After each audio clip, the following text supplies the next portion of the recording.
ईशान कोण में खेत का ईशान कोण देख लेना कौन सा है, उस ईशान कोण में इतना गड्ढा करके गड़ा देना। खेत में नहीं, महल में। खेत में गड़ाओगे तो खुद से भरे आएगी। जब आप ट्रैक्टर चलाओगे तो बाहर हो जाएगी, तो महल के ईशान कोण में गड़ा देना और गड़ा करके आ जाएगा। बस काम कितना है, ना कोई पूजा करना है, ना कोई पत्री करना है, ना कोई को दक्षिणा देना है। उस झाड़ू के गड़ा देने से कितना वृष्टि हो जाए ओले की, तुम्हारे खेत में ओला नहीं गिरेगा। तुम्हारे खेत में ओला नहीं गिरने वाला है। दूसरी बात आती है, माताओं आप लोगों को बता दें, एक गलती मत करना। आप जब भोजन बनाती हो ना संध्या कालीन में, तो आटा उतना ही मारो जितना तुम्हारे परिवार में उपयोग में आता हो। यदि आपने आटा मारा और आटा को यदि फ्रिज में रख दिया या किसी परात में रख दिया, तो जानते हो क्या होता? उस आटे में एक प्रेत आता है जिसे भूत बोला जाता है। गुरुजी रात में सोए, ऐसो सपनो आओ, ऐसो सपनो आओ, हाथ भड़भड़ात रही, हनुमान जी का टेरत रही, लेकिन वो सपनों मोरी घुटकी मत कर तू।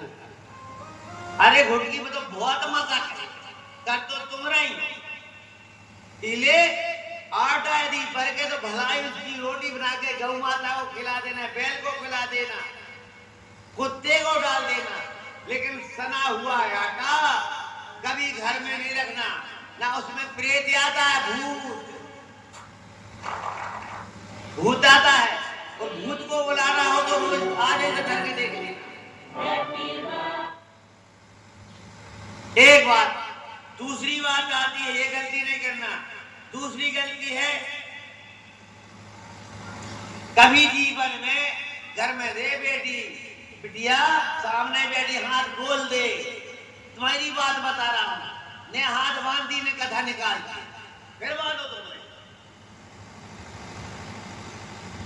जो हाथ बांध के बैठती है महिला, जानते हो पति पत्नी की लड़ाई होती है। पक्की बात मानने, लिख लेना ये बात को। और पुरुष बांधता है तो लक्ष्मी का गमन हो जाता है। तो कभी जीवन में हाथ बांध करके नहीं बैठना चाहिए, ये गलती नहीं करना चाहिए। तीसरी गलती आती है, चौथी,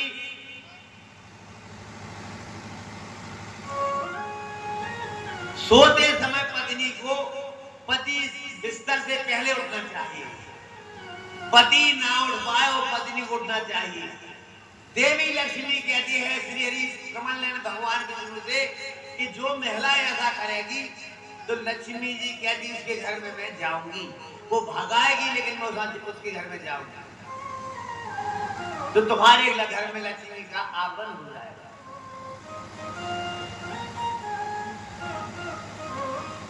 चौथी पांचवी गलती आती है, पुरुष वर्ग हो या महिला वर्ग। पुरुष है उनको भी बताया जाता है और महिलाएं तो उनको भी बताया जाता है। जिस थाली में भोजन करते हो उस थाली में कभी हाथ नहीं धोना चाहिए। उस थाली में कभी जीवन में हाथ नहीं धोना चाहिए। क्यों? कि अन्नपूर्णा मैया रुष्ट हो जाती है। नित्यानंद करी पराभय करी, सौंदर्य रत्ना करी, निर्धूता खिल घोर पावन करी, भिक्षाम देहि माता अन्नपूर्णेश्वरी, अन्नपूर्णे सदा पूर्णे, शंकर प्राण वल्लभी, ज्ञान वैराग्य सिद्धरते, माता चा पार्वती, माता चा पार्वती देवी, पिता देवो महेश्वरा। सज्जनों ध्यान से सुनना, जिस थाल में भोजन करते हो उसमें कभी हाथ को नहीं धोना चाहिए। यदि आपके पास व्यवस्था नहीं है तो थोड़ा सा जल, गिलास का नहीं लोटे का क्योंकि उस गिलास के जल को तुमने मुंह से लगाया है